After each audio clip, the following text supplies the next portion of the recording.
வணக்கம்.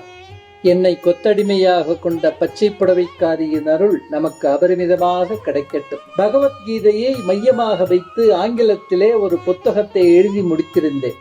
என்னுடைய நண்பர், அவர் ஒரு இளம் கார்ப்பரேட் அதிகாரி, கீதையின் கதை சுருக்கத்தை, பகவத்கீதையின் எக்ஸிகியூட்டிவ் சம்மரியை எனக்கு 2 பக்கங்களில் எழுதி தர முடியுமா என்று கேட்டார். வந்த கோபத்தை அடக்கி கொண்டு கஷ்டப்பட்டு பேச்சை மாற்றினேன்.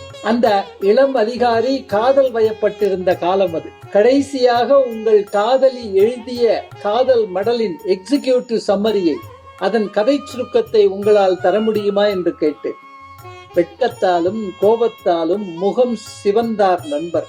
உங்கள் காதலை எழுதிய கடிதத்தின் எக்ஸிகியூட்டிவ் சம்மரியை நான் சொல்லட்டுமா என்று கேட்டேன். நண்பர் பதறிவிட்டார்.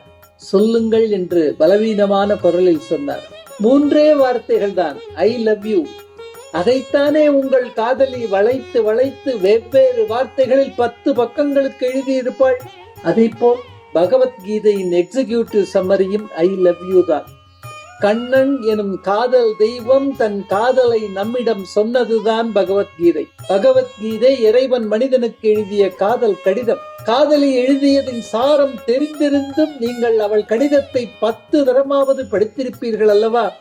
அதேபோல் கீதையின் சாரம் கண்ணனின் அன்பு என்று தெரிந்த பிறகும் அதை அனுபவித்து படிப்பது ஒரு தனி சகம் என்று சொன்னேன்.